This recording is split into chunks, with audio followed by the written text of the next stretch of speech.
Salut à tous et bienvenue dans cette nouvelle vidéo dans laquelle on va présenter brièvement l'Adobe Illustrator et on verra par la suite comment effectuer une vectorisation dynamique sur ce dernier. On est sur notre logiciel et la première page qui s'apparaît c'est celle-ci. On peut ouvrir un fichier existant comme on peut créer un nouveau. Une fenêtre Nouveau document s'ouvre, on choisit le format souhaité et on dimensionne notre affiche.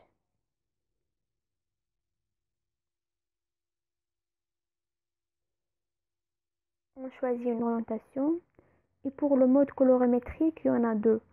Le RVB qui est destiné aux écrans et le CMGN qui est destiné aux imprimeries. On choisit et on crée notre fichier. On se retrouve maintenant sur notre plan de travail. On peut dire que Illustrator se divise en trois parties soi-disant.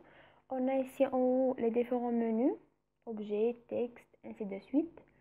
Sur la gauche, on a les différents outils qui nous permettent de créer des formes, de mettre de la typographie, ainsi de suite. Et sur la droite, on a les différentes fenêtres, calque, couleurs, propriétés, qu'on retrouve également dans le menu fenêtre. Alors, il faut savoir que Illustrator est un logiciel qui travaille en vectoriel, contrairement à Photoshop qui travaille en pixels. Et aujourd'hui, on va voir comment vectoriser les logos, vu qu'on les rencontre très souvent quand on travaille sur nos affiches. On va prendre un exemple. On ouvre et voilà. Comme vous voyez avec moi, là j'ai des pixels. Et quand je l'agrandis, le nombre de pixels ne change pas, mais c'est leur taille qui change, ce qui minimise la qualité des images lorsqu'on les agrandit. D'où l'intérêt de la vectorisation dynamique qui permet de donner à l'image n'importe quelle échelle sans perdre en qualité. Pour ce faire, vous voyez ici le raccourci vectorisation d'une image avec une flèche qui nous indique les différentes presets. Si on clique, ça va se faire tout de suite. On voit bien qu'on s'est débarrassé des pixels. Mais on a l'impression qu'on voit toujours la même chose. Tout simplement parce qu'on n'a pas cliqué sur décomposer. Si on clique, on pourra sélectionner n'importe quelle partie seule. Par exemple celle-là ou celle-là. Maintenant, si on veut se débarrasser du fond blanc et on garde seulement le logo, tout simplement on clique sur dissocier, qu'on trouve dans la fenêtre ici, ou bien dans objet. Et là, on peut retirer cette partie. On la supprime et on garde seulement ce qu'on veut. Il ne faut pas oublier que les deux parties sont indépendantes. Du coup, il faut les associer. Une fois c'est fait, on a notre logo sans le fond blanc.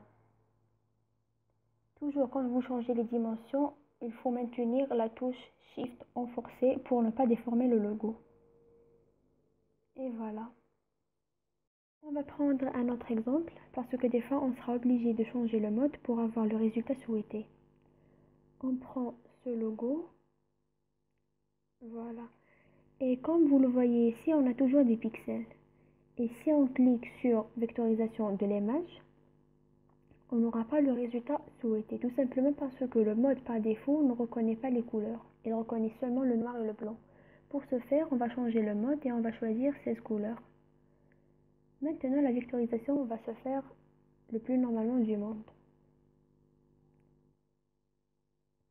On va décomposer et on va faire la même chose que l'exemple précédent.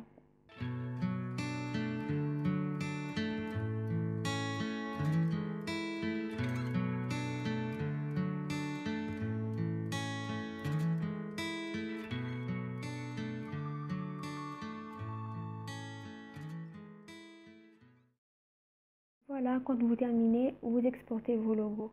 Et voici le résultat de la vectorisation dynamique de ces logos. Vous avez vu qu'au début, on avait des logos avec des fonds blancs et pixelisés. Et après la vectorisation, on a pu se débarrasser de ce fond et les logos peuvent être utilisés sur n'importe quelle illustration.